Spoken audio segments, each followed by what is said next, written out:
मित्रांनो, बैलाला पाणी पिण्यासाठी हौद बांधला आहे. बघा आत्ताच हौदात शेवळ झालते.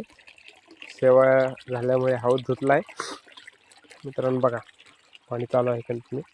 हा इथं आपला शेतातील आकडा. इथे गहू पेरला आहे मित्रांनो, इथे ऊस आहे.